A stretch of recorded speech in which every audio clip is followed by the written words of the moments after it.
نحمده ونصلي على رسوله الكريم أما بعد.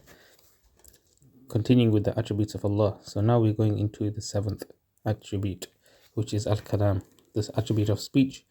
This is another interesting and a contentious issue throughout the history of Islam. ندعي أن صانع العالم متكلم كما أجمع عليه المسلمون. We claim that the creator of the universe is a speaker, and all the Muslims have consensus upon this.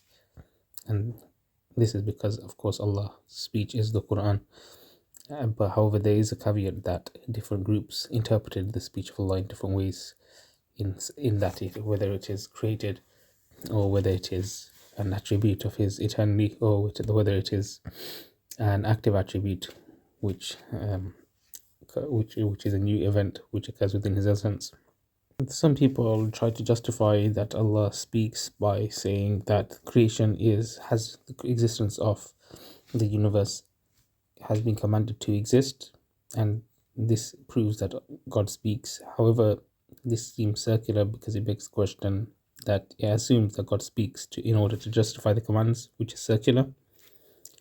Also, he says that you need to, if you just simply appeal to prophetic narrations and the consensus, then it's inadequate when you want to prove it from first principles that God is a speaker. Because if someone isn't convinced that God can speak through first principles or through rational arguments, then they have no reason to accept that God spoke to a messenger and conveyed the message to the prophet. Rather, if you cannot justify how God speaks and communicates to the messengers and the prophets, then a person has no reason to even accept the idea of prophethood. The preferred argument is speech is a perfection, and all real perfections found in creation must exist in Allah in a more sublime and eternal form. Therefore, Allah has speech, but not creaturely speech. What is divine speech? There are three proposed meanings. So, speech can be referring to sounds and letters. However, this is rejected because sounds and letters are temporal and physical, and Allah is eternal. And we've already explained how temporal origination cannot exist within Allah's essence, because there's the argument of something which is pre-eternal must also be post-eternal. So the state which Allah was in prior to this new event, this supposed new event occurring within His essence, how was that state removed? Was it removed through an agent nullifying that previous state? So an agent caused the action of nothing upon that state, which isn't a logical possibility, because doing nothing is nothing doesn't have an essence, and doing nothing is in fact nothing at all. Or was there a necessary condition which was removed? And we've already said that this necessary condition which enabled that previous state within God to remain, if it was created, then there's no way, it's impossible that an eternal state is dependent on something which is created, a new event. And if it was eternal as well, then you have to ask the question, how was this eternal condition removed? And you return to the same problem. So we say it cannot be sounds and letters which are temporal and physical, though some of the Muslims do believe that they were sounds and letters, like some of the Hanabila. And then others argue that it refers to the power to create speech, which is a perfection, but this doesn't necessarily make one a speaker. So this is the Mu'tazila position, where the speech of Allah is a creation. And then finally, this is the position that Imam Ghazali rahmatullah alayhi and the Ash'ari and the Maturidiyya hold to, that it's the eternal speech, kalam nafsi. It is affirmed eternal, it's not physical, and it's appropriate for Allah. So it is a speech. So you could even say that the first and third can be reduced to the same position depending on how open-minded the person who holds the first is. For example, if they hold that the sound and letters are nothing like the creation, then really and it's eternal, then there isn't really any difference when you inspect it from the eternal speech, the kalam nafsi, that the Ash'ari are proposing, unless they are saying that it must be it must resemble the sounds and letters exactly in the way they are in creation. Now, defending this internal speech, kalam nafsi. So humans are called speakers even when they have thoughts that they haven't voiced yet. For example, someone might say he composed something in his mind, or he has something to say, though he hasn't spoken yet. And also, we have a lot of people say in Arabic poetry, you have statements like he said with his hand, which is obviously not something which is done through sounds and letters. And there's an objection as well. Critics argue what you call internal speech is not a distinct reality, it's just the knowledge of a meaning, or perhaps the will or the intent to communicate. There's nothing added beyond that. So, according to them, a person says something to himself, this just means he simply knows it. It's just internal speech is a metaphor for cognitive acts like thinking, planning, or knowing. Therefore, there's no need to posit a separate species of attributes called speech of the soul, kalam nafsi. So they're saying that kalam nafsi really can be reducible to the knowledge or the will. Imam Ghazali is responding, no, internal speech is distinct, because remember we said before, and this is why it's so important to follow the arguments and the definitions that he provides for each attribute, that knowledge is something which is very vast. It refers to every possibility, and even impossible things are included in the knowledge, every little detail of all particulars, and the knowledge cannot be reduced to just speech. Not everything that you have knowledge of is said even to yourself. So someone might have a lot of knowledge, but they don't say this to themselves. Sometimes we speak to ourselves in our mind, in our consciousness. This doesn't mean that we have spoken every knowledge that we know within to ourselves. So speech has a particular structure as well. It's formulated, ordered, and directed. So now this is very important. Speech is something which is particular. It's formulated, it's ordered and structured. And remember we said the knowledge is just everything. It's very vast. It's not necessarily formulated, ordered, and structured. So when we say the speech, it refers to commands. It can be a question, a declaration. It involves intentional arrangement of thoughts in a communicative mode.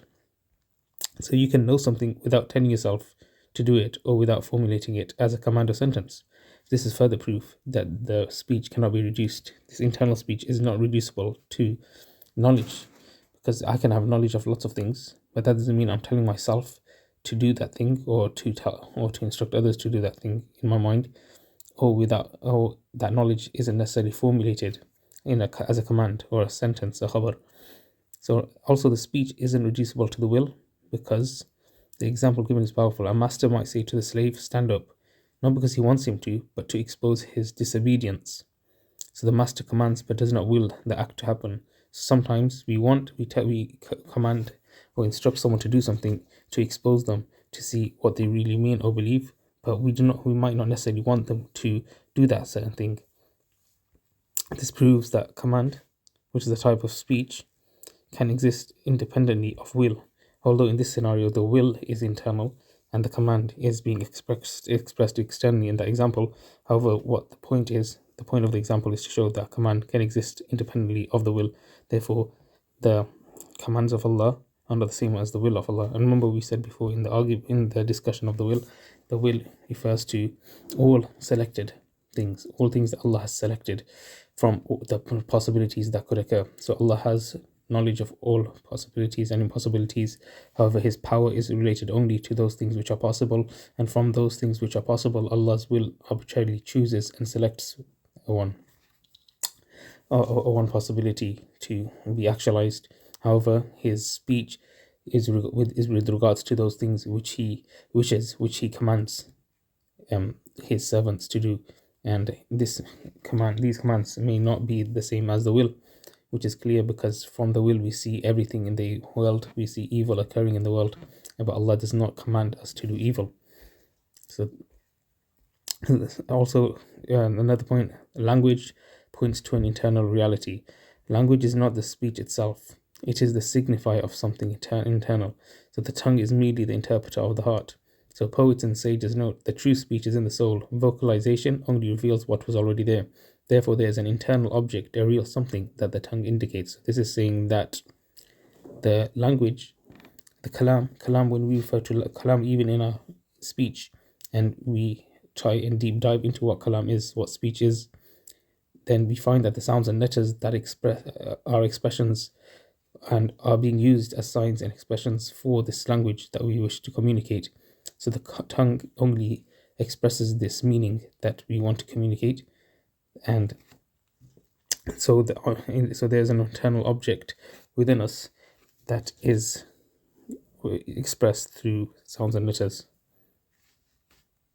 Then you have different psychological modes: commands, prohibitions, questions, statements. They all have distinct inner realities. A question isn't just knowledge, it's the presence of an inquiry, i.e., a kind of internal disposition. A command also isn't just intention, it's a normative directive. So it's not just intention, there's a direction towards this command.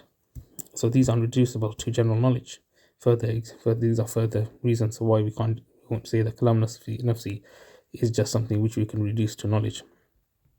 Why this matters in theology is because if Allah's kalam was only knowledge, then there would be no real speech, only an omniscient silence. But prophecy requires a source of speech, an internal, eternal word. The word kalam nafsi is distinct from sound, yet also not reducible to mere knowledge. It is this internal speech that Allah reveals to the prophets through various means, like the inspiration, the angelic delivery, or the visions. And this is done in such a way that it does not compromise his transcendency.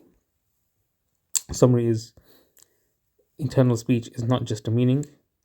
So it has structure. Internal speech is formulated like a sentence, not just raw knowledge.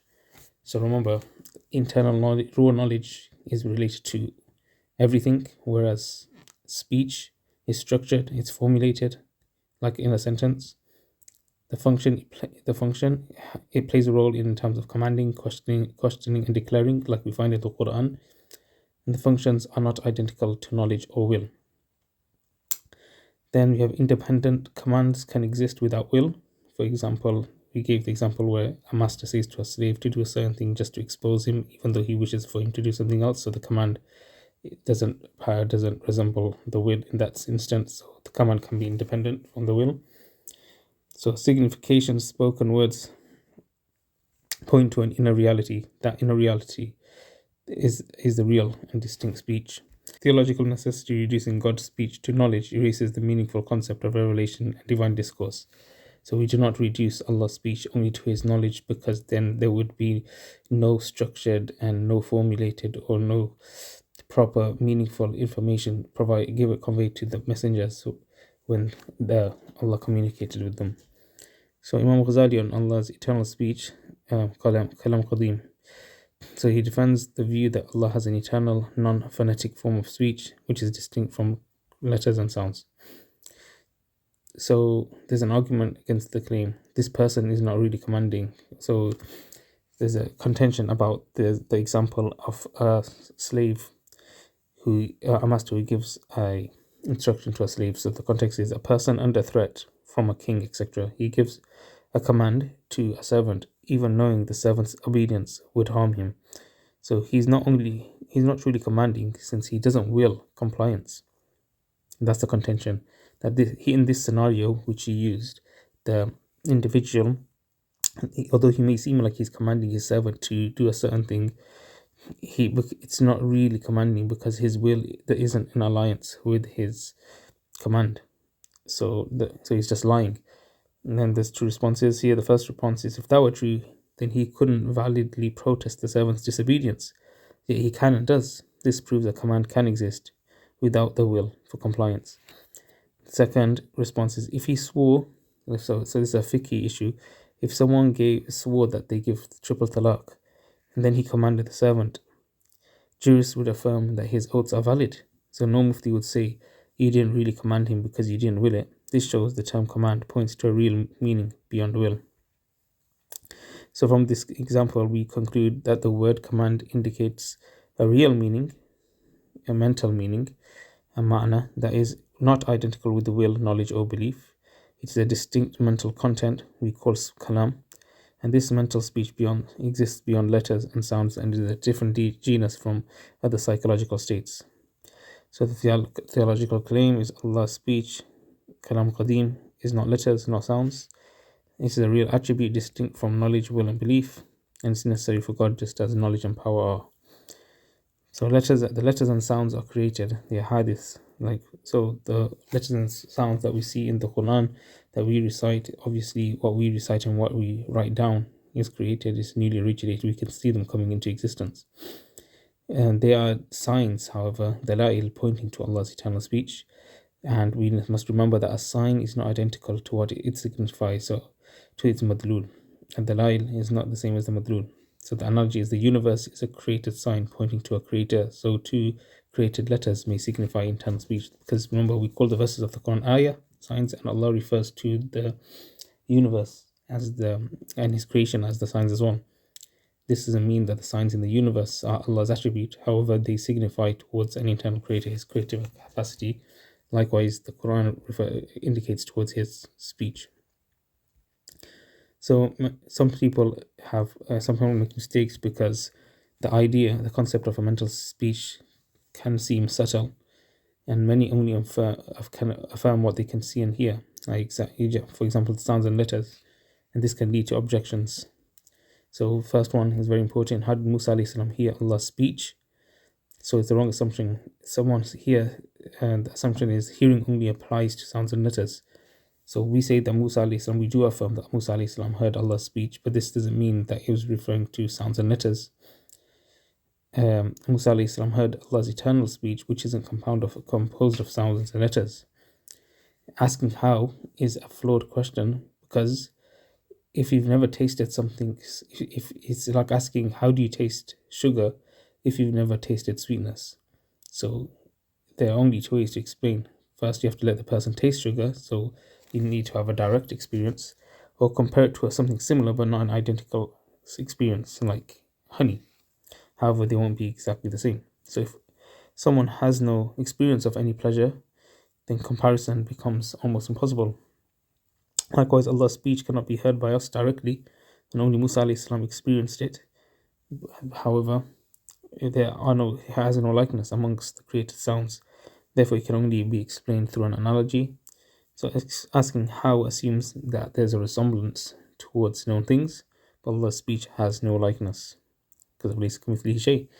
Objection 2. Is Allah's speech inside the Mus'haf? The Quran that we have today, is this Allah's speech? So he says it's a false dilemma, because you could say if yes, then how can something eternal exist in a created paper? And if it's no, then why is the Mus'haf treated as sacred? Response: God's speech is written in the Mus'haf and is preserved in the hearts and recited on the tongues. However, the ink, paper, letter, and sounds are all created. Saying Allah's speech is in the Mus'haf means the signifiers are there, not the essence of Allah's attribute. So those things which signify His attribute exist within the Quran, but that which is signified doesn't actually exist. So the analogy is saying fire or writing fire doesn't contain real fire, otherwise it would burn. Rather, saying fire or writing fire are just signifiers. So what is present are signs, not the reality. So the signifiers, the letters and sounds are created, but they point to the eternal meaning because they signify a sacred attribute. The signs are respected, and the signs which signify sacred attributes are respected by Allah and by Sharia. That explains the second contention of why we treat the Quran as sacred. So what's the theological conclusion? Allah's speech is an eternal and created attribute. It's not identical to the sounds or letters. It's signified but not contained by the Quran's physical form. It's unique just as Allah's essence is unique and must be affirmed even if you don't know how, its kayf, its modality. This is on page 80. Another objection: is the Quran the speech of Allah or not then? If someone says the Quran is not Allah's speech, then this violates the ijma', the consensus of the scholars. If they say it is Allah's speech, but it's composed of sounds and letters which are created, then this could be problematic. So there's three terms to distinguish. Maqaru, that which is recited, i.e. the eternal uncreated attribute of Allah, His actual speech. The qira'ah, the recitation, the act of the reciter, which starts after non-action, which is hadith. It is created and perceivable. And then the term Quran itself, which sometimes refers to the maqru, the eternal uncreated speech, and sometimes refers to the act of recitation. So the key point: if someone claims that what they utter with sounds is eternal, they do not know what hadith even means. or hadith means, because hadith means something which comes after not existing, and then of course the speech which I speak in the present time did not exist in the past moment, so of course it came into existence. So he fails to grasp that a created being cannot produce what is eternal. So if I say Bismillah, then the scene doesn't, if scene doesn't follow ba, then you haven't said it correctly. If it comes after the scene does come after the ba, then it shows that it's temporarily ordered and it's not eternal, because ba comes before scene, and so scene exists after ba. Therefore, it is temporally ordered, so it cannot be eternal. So next objection: how can the Quran be a miracle and eternal? The Quran is composed of surahs, verses with beginnings and ends, and miracles are created acts that break norms. So how can something eternal be a miracle? The response: the term Quran is ambiguous. It's mushtarak between the two meanings, which is al-makru, eternal, and the qira'ah, which is created. Therefore, statements like the Quran is uncreated refer to the makru. Statements about verses, order, structure refer to the recitation, the qira'ah. So we find the words can be mushtarak, like the word qadim can have multiple meanings in language. So it can mean old, and it also can mean eternal. More, and then there's some examples. The Salaf said the Quran is uncreated, knowing that whilst they knew that their voices and recitations were created. There's a hadith which says God has not listened to anything more than to a prophet reciting the Quran with melody, which of course shows that the Quran is recited and it cannot be the eternal attribute in that instance. Poetry also uses the word Quran to mean recitation. So the conclusion is there's no contradiction if you understand the term is shared across different meanings. Misunderstandings, this leads to confusion, not actual contradiction. So then the argument, objection: if the Quran is heard, how can the Quran be heard if only sounds are things which can be heard? So the argument, only sounds can be heard, and the Quran actually says that it is something which can be heard. So the the heard Quran must be created. So the response is, what Musa alayhi salam heard, the eternal speech of Allah directly. That was that. So it's conflation again. So what Musa alayhi salam heard was the direct speech of Allah. So it's fine to say that words can have different meanings, like the word Quran could mean makruh, the qira'ah, and what the polytheists were listening to, which the Quran verse was referring to, is the created sounds that point and indicate towards Allah's speech. So example is, I heard the king's word from his envoy. It actually means I heard. I just heard the messenger's speech, which points towards the king's intentions. So the conclusion, the term speech and what is heard are used figuratively to refer to the eternal meaning sometimes, which exists in the essence, and it can also be used to refer to the created expressions which are spoken by the reciters. So finally, the Sunni belief distinguishes between the kalam nafsi and the qira'ah, the created expressions that signify it. The Quran is eternally meaning created in recitation. Most objections are resolved by understanding ambiguous terms and avoiding literalism in usage. Wa akhiru da'wana alhamdulillahi rabbil alameen.